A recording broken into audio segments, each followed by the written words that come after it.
Merci. Jean-François Lopez de La Rochelle, qui va nous donner un aspect particulier de l'information préopératoire, un concept évolutif.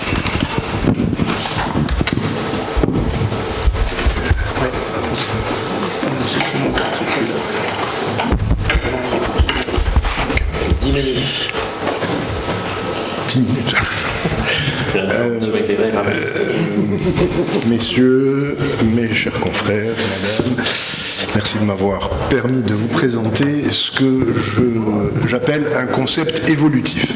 Alors, comme conflit d'intérêts potentiel, je travaille pour le cabinet Branché, qui est un assureur, et c'est de là que je tire toutes les informations que je vais vous présenter aujourd'hui, mais je ne pense pas que ça ait beaucoup d'importance. Ce qui est important, c'est que depuis 2002, l'information du malade est devenue un point central dans la communication préopératoire et post-opératoire d'ailleurs, et que ça a donné lieu à toute une littérature, à la rédaction de fiches, et force est de constater qu'aujourd'hui, on peut déjà faire une sorte de bilan de cet activisme informationnel, si je puis m'exprimer ainsi, et que les résultats ne sont pas forcément toujours à la hauteur de ce qu'on pourrait attendre.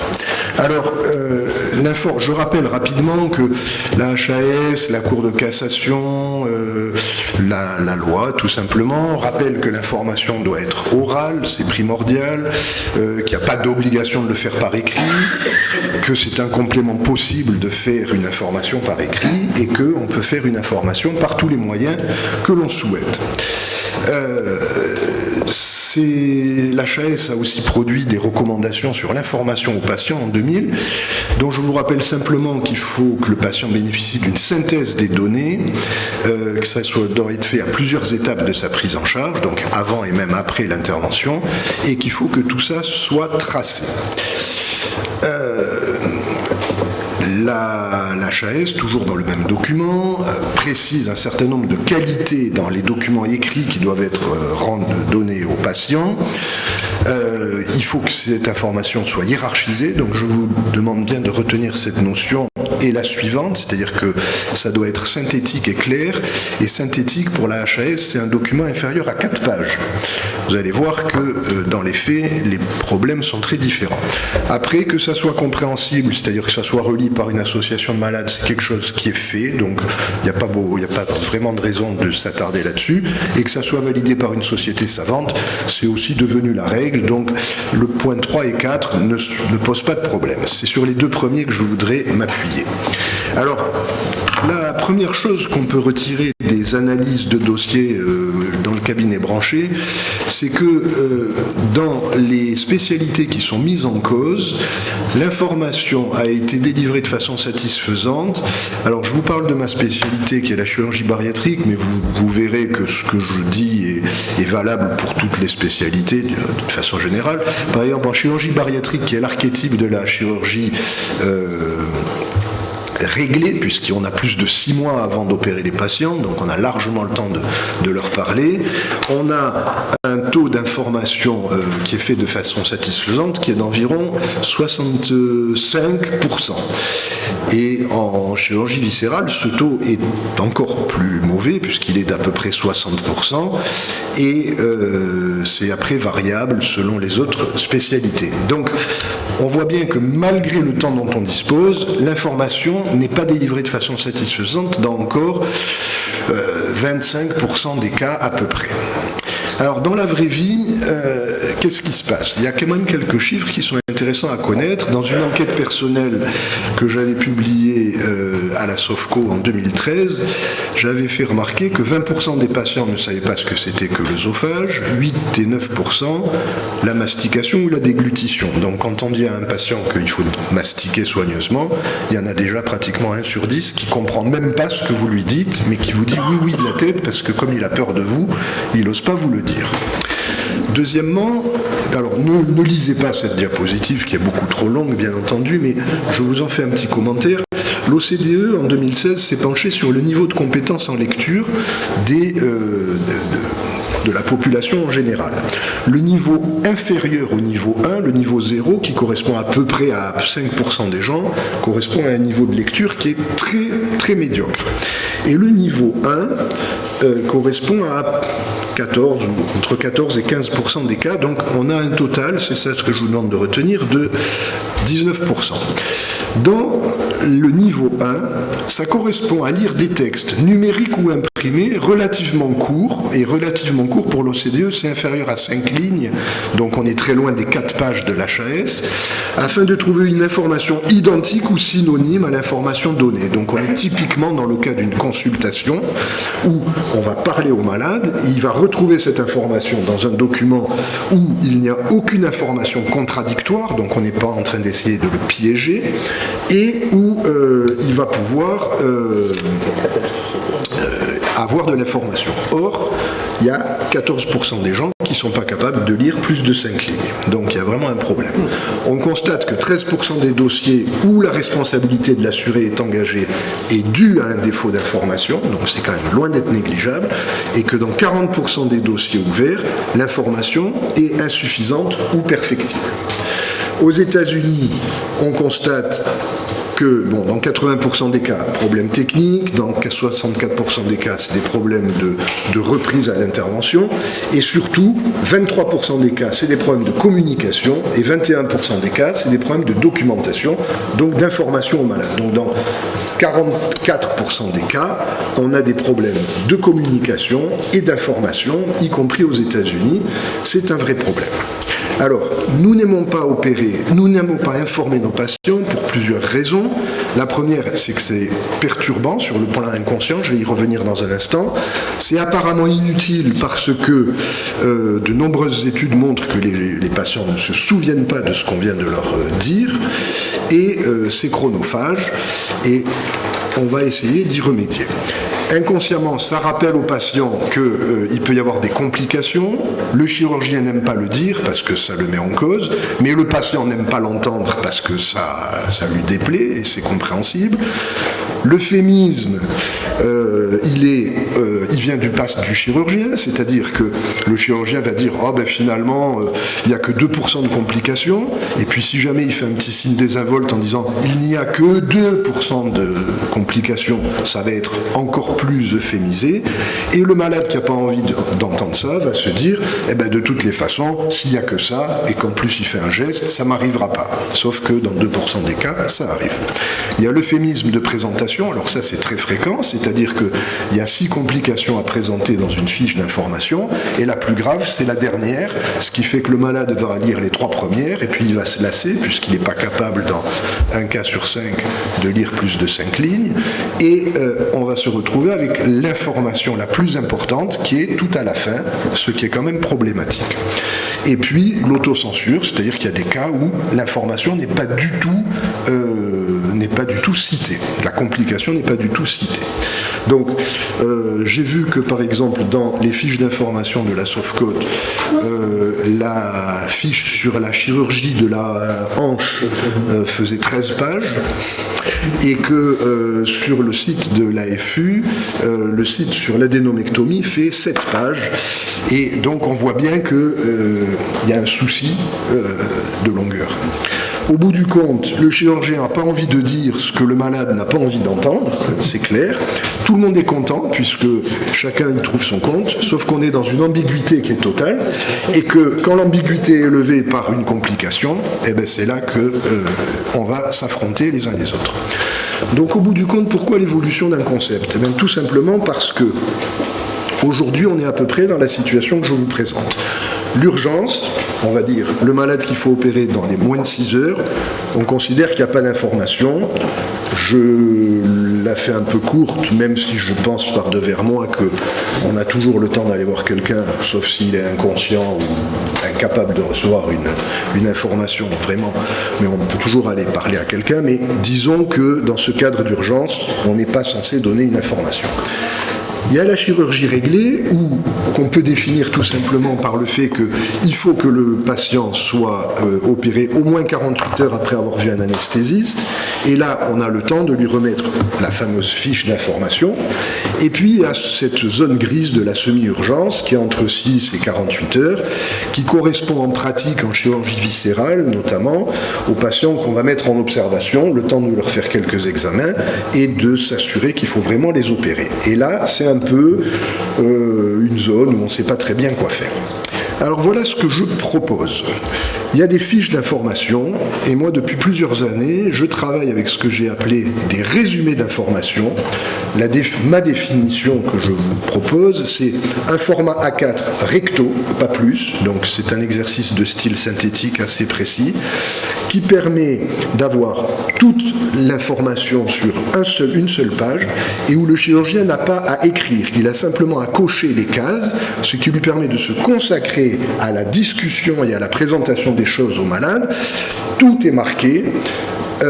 C'est synthétique pour le coup, ça tient en une page, c'est hiérarchisé, contrairement à ce qui peut être trouvé ailleurs, et ça n'apporte rien d'extraordinaire, c'est simplement un résumé de la fiche d'information, mais c'est sous un format qui est différent. Je vous montre. N'essayez pas de le lire là non plus, c'est pas le contenu, c'est simplement la présentation que je vous ai montrée. Ça, c'est la moitié haute d'un résumé d'informations sur la sleeve gastrectomie, où vous voyez que c'est personnalisé, puisqu'il y a il y a le nom, il y a la date. La complication immédiate la plus importante, elle est mise devant et elle est développée en 4 lignes, même pas en 3 lignes et demie. Gravité, pourcentage, gravité, 2 croix, réintervention pour ceci, cela, hospitalisation prolongée pendant plusieurs semaines possible, puisque c'est ça qui peut vraiment déclencher une demande d'expertise, alimentation, transfert possible, ce sont des choses qu'il faut dire aux patients et tout ça est marqué. Vous voyez dans le coin la petite case qu'il va falloir cocher et qui permet de s'assurer que tout ça a été expliqué. Ça, c'est la moitié inférieure de la fiche où vous voyez que le reflux gastro-œsophagien a été marqué. On a inclus des recommandations sur les surveillances post-opératoires. La vitaminothérapie a été détaillée en 2 lignes et les engagements au suivi post-opératoire aussi. Au bout du compte, que se passe-t-il? En chirurgie réglée, on a à la première consultation la possibilité de donner au patient une fiche d'information telle qu'elle existe aujourd'hui, et à la deuxième ou à la dernière consultation avant l'intervention, on refait le tour du problème avec lui tranquillement avec le résumé d'intervention, ce qui permet de ne rien oublier, de s'assurer que tout est compris, on l'espère. Il n'y a pas d'oubli volontaire parce que même si le chirurgien n'a pas envie de dire quelque chose, eh bien, comme c'est marqué, il va être un peu quand même poussé à le faire, et c'est pas chronophage, il n'y en a même pas pour 10 minutes, et on s'assure d'avoir un document qui est personnalisé, qui est daté, et qu'il va falloir se faire signer par le chirurgien et par le malade, avec possibilité de le scanner, donc d'avoir une traçabilité. Ça a tous les avantages. Mais ça n'a pas que cet avantage. En chirurgie semi-urgente, dans la fameuse zone grise dont je vous parlais tout à l'heure, là on n'est plus dans le cabinet de consultation, on est au lit du malade. Vous avez un patient qui rentre, je vais prendre le cas le plus commun, c'est l'appendicite. Le malade rentre, on le submerge de papiers administratifs à faire. Il est impensable de lui donner la fiche qui existe, qui fait 5 pages et qui contient des mots tels que polymorphisme clinique et dissociation anatomo-clinique. Donc, stop. On monte dans la chambre du malade avec le petit résumé d'informations à la main, et au lit du malade, on lui explique les choses en résumé, en cochant au fur et à mesure, et ça permet d'avoir un document qui va faire foi en cas de contestation. Tout ça, c'est facile à organiser, c'est rapide à faire, et c'est traçable. On peut y rajouter bien entendu le consentement dans la foulée. On met ça dans sa poche, le malade peut partir au bloc, les choses sont claires et réglées. Au bout du compte, l'évolution du concept, c'est ceci. En urgence, on reste sur le pas d'information avec les réserves que j'ai faites. En semi-urgence, on peut utiliser une fiche résumée, ce qui permet d'avoir quand même une trace et la certitude que le patient a été quand même informé dans de bonnes conditions. Et en chirurgie réglée, on a la fiche d'information à la première consultation et le résumé d'information à la deuxième consultation. Je vous remercie.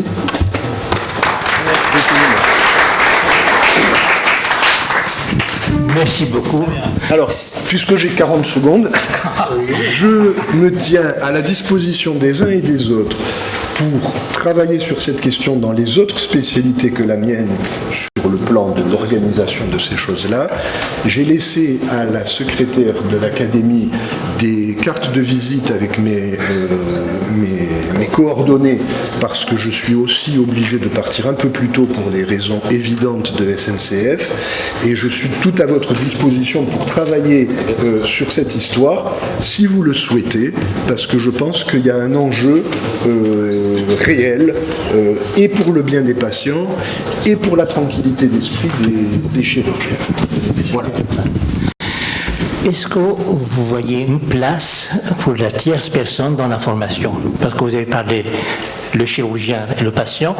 Est-ce que vous voyez un rôle pour les parents, les enfants, les frères et sœurs, les conjoints?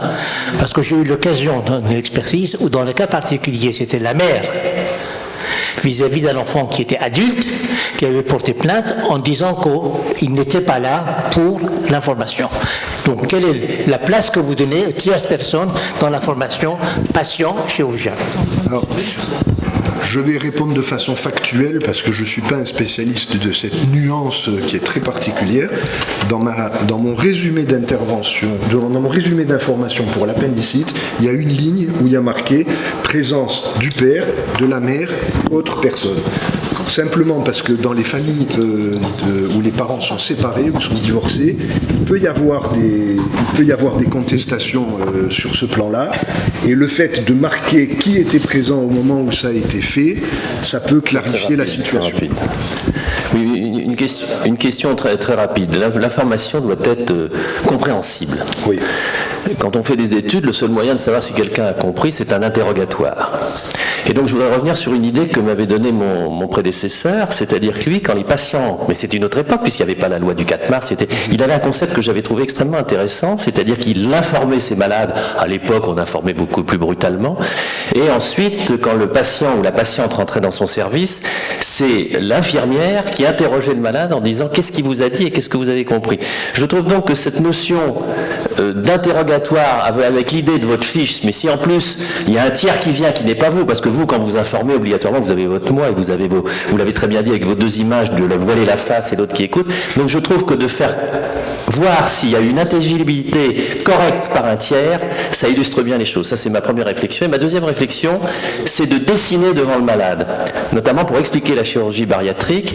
Si vous dessinez un estomac, vous faites un stylo et vous montrez les figures, je pense que le patient comprend mieux que tout ce que vous écrivez sur les sleeves, sur les dérivations, sur etc. Donc pour moi, il y a deux choses dans l'information qui n'ont jamais été mises dans les textes. C'est un, le dessin, et deux, l'interrogatoire post-information des patientes. Qu'est-ce que vous pensez de ça? Alors, comme j'ai été vite, j'ai pas pu trop détailler, mais dans la fiche sur la sleeve, il y a une ligne, enfin une demi-ligne, où il y a marqué schéma de l'intervention et qui est faite de l'autre côté du truc. Donc là-dessus, je suis tout à fait d'accord avec vous, bien entendu. Bon, je vois pas comment on pourrait être contre. Sur le fait du caractère compréhensible des choses, je vous ai pas cité, mais il y a une littérature anglo-saxonne très abondante sur le côté émotionnel d'une consultation de chirurgie. Nous, chirurgiens, on va au travail tous les jours et pour nous, la chirurgie, c'est un métier comme un autre. Pour un malade, c'est un moment exceptionnel de sa vie. C'est en plus un moment exceptionnel parce que ça le concerne dans son corps, évidemment. Et en plus, sur le plan intellectuel, c'est des choses qu'il ne maîtrise pas, qu'il a du mal à comprendre, avec une décision qui est grave, même si elle n'est pas grave pour nous, elle est grave pour lui. Et donc, il y a toute une littérature où on voit le pouls, la tension, le cortisol, l'adrénaline, tout ce que vous voulez qui augmente considérablement et qui fait que la première consultation avec un chirurgien, elle est complètement perturbée par cet aspect émotionnel qui fait qu'on n'est pas en état de recevoir des informations. C'est pour ça que de donner une fiche, de dire vous lisez, vous écrivez ce que vous ne comprenez pas, et dans 2 mois, quand on va se revoir, on en reparle, ça permet de faire baisser la pression, de fixer les choses sur un peu plus de temps. Ça me paraît important. Jean-François. Ça, vous en dites pas, on va faire des questions groupées pour avoir une seule réponse. Okay. Donc vous, après, et je crois que voilà, il y a 3 questions que vous le posez. Monsieur Joannet, 4. Allez-y. Est-ce que tu peux clarifier, Jean-François, parce qu'au début de ta présentation, tu précises que l'information orale est obligatoire, mais pas l'écrite. Alors finalement, au bout du compte, on a du mal à se dispenser d'une information écrite puisqu'il faut la traçabilité. Justement, il faut une information orale qui a la souplesse de l'oral, mais quand il y a une expertise, il faut qu'on puisse prouver ce qu'on a dit. Alors, sauf à s'enregistrer pendant toute l'intervention, mais là, j'en parle même pas, le fait d'avoir ce résumé d'informations, ça garde la souplesse de l'oral et ça permet la traçabilité. C'est ça ce que je voudrais introduire comme concept évolutif par rapport à ces fiches qui sont trop rigides, je pense. Oui. Quelle est la place que vous accordez à l'information numérique et à l'information audiovisuelle? Peut-être dans les fiches résumées, peut-être l'indication d'un site internet simple d'accès, gratuit, pourrait être utile parce que pour que le patient comprenne, effectivement, le schéma ne suffit pas souvent. Il faut peut-être un film, un aspect didactique qui va être très utile. Alors, ça, je suis tout à fait d'accord avec vous. En sachant un petit bémol, c'est que 40% de la population est atteinte d'électronisme, oui. C'est-à-dire qu'elle a du mal à accéder aux ressources numériques. Oui. On rentre dans le cadre de l'information qui est faite à la première consultation, c'est-à-dire si vous avez un site internet qui parle de ce que vous faites, de comment vous travaillez et tout, vous pouvez le rajouter, mais ça n'enlève rien à l'utilité du résumé d'informations qui, lui, va contrôler ce que les gens vont... Mais évidemment, un site, une revue... tout ce qu'on veut, un film, moi j'avais fait un film d'information que Jean Caddy a utilisé, je crois, dans la préparation de ses malades sur la nutrition en chirurgie de l'obésité. Tout ça, ça peut être utilisé. Mais il faut qu'on vérifie les choses et qu'on garde une trace. On a même le site de l'Académie de chirurgie. Oui, sur YouTube. Sur YouTube, c'est vrai. Oui, cher Jean-François, merci beaucoup. Je te remercie pour l'information que tu m'as délivrée. J'ai compris la plupart des mots que tu m'as dit. Bon, c'est bien. Ma question est la suivante. On a l'impression que beaucoup de patients ne lisent pas les fiches qu'on leur remet. Et est-ce que des études ont été faites pour savoir quelle était la proportion des patients qui lisaient les fiches? Alors, ça, j'ai pas de chiffres précis. Mais je vous ai pas détaillé l'étude de l'OCDE de 2016, qui est très intéressante, mais il y a 6 degrés de compréhension en lecture. Alors, le degré 0, bon, c'est le degré 0. Le degré 1, c'est 5 lignes. On est déjà à 20% de la population. Le degré 2, c'est un peu plus, mais il y a des gens qui sont classés sachant lire, mais qui comprennent rien à ce qu'ils lisent. C'est-à-dire, ils ont une capacité à lire. Si on leur donne un texte, ils vont faire la lecture en public, mais ils ne comprennent pas. Et donc, on arrive facilement à 40% de la population qui n'est pas capable, non pas de ne pas lire, mais de comprendre ce qui est lu. C'est ça qui est... Et l'intervenant au fond, s'il vous plaît, vous présenter. Michel-Henri Delcroix. Ma spécialité, c'est la gynécologie obstétrique. Et je voulais poser la question très rapidement. Vous avez dit, en urgence, pas d'information. Or, dans notre spécialité, on a souvent, justement, on est en urgence. Est-ce qu'il faut faire une césarienne ou pas? Est-ce qu'on va faire un forceps ou pas, etc.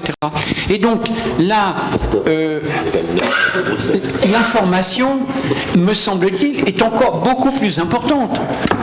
Et donc ma question est, pourquoi vous dites qu'en situation d'urgence, on passe sur l'information? J'ai du mal m'expliquer. Alors, Madame Blanchet. Moi, je voudrais dire 2 choses. C'est que la jurisprudence dit que vous devez informer sur les risques connus, quel que soit leur taux de fréquence. Ça, c'est l'obligation d'information. Et puis ensuite, ce qui vous importe, enfin, en tout cas, c'est le message que vous portez, me semble-t-il, c'est comment pouvez-vous justifier avoir rempli votre obligation d'information. Et là, la preuve, elle est libre. Donc, ça peut être effectivement ce schéma, ça peut être aussi dans le dossier médical, enfin, je parle pour la CCI, on regarde si dans le dossier médical, vous avez mentionné information des risques aux patients, ça peut être une lettre que le chirurgien a adressée au médecin traitant en disant lettre dictée en présence du médecin, enfin du patient, j'ai informé Madame Machin sur les risques. Voilà, une chose est d'informer oralement le patient sur les risques de l'intervention, et ensuite autre chose est de vous prémunir et de préparer en cas de litige la preuve que vous avez rempli cette obligation. Voilà, et c'est donc la jurisprudence est par tout moyen. Donc, alors à Paris, par exemple, il y a un institut qui invite les patients à se rendre sur le site internet. Mais comment voulez-vous qu'ensuite le chirurgien puisse établir que la personne s'est véritablement rendue sur le site internet, étant précisé qu'il y a beaucoup de gens, vous l'avez dit tout à l'heure, qui ont des difficultés de compréhension du français, mais aussi du vocabulaire médical aussi. Hein. Voilà. Alors, il y a une solution à proposer concernant notamment l'urgence ou la preuve quand c'est une présentation orale, c'est de le faire devant un des membres du personnel soignant. Et là, il y a un témoin. Voilà ce qu'on pourrait proposer. En le marquant dans le dossier. En plus. Et en le marquant dans le dossier. Allez, on arrête. On va arrêter les questions parce qu'après on va avoir un problème technique. Mais voilà, une des solutions, c'est qu'il y a un témoin. Juste un commentaire. Alors, le seul cas de dispense de fournir l'information, c'est en cas d'urgence. Juste un commentaire pour répondre à la question qui a été posée. On a fait une étude à l'affût sur les fiches d'information qu'on a faites, et on a étudié sur 100 patients consécutifs quel était le degré d'évaluation de l'information. Alors, ils étaient tous satisfaits, mais sur la lecture, ils répondent que dans 86% ils ont lu la fiche d'information, mais 40% ne répondent pas à la question si c'est intéressant ou pas. Donc on peut s'imaginer que 40% ne l'ont pas lu. Allez, merci beaucoup. Merci beaucoup. Alors,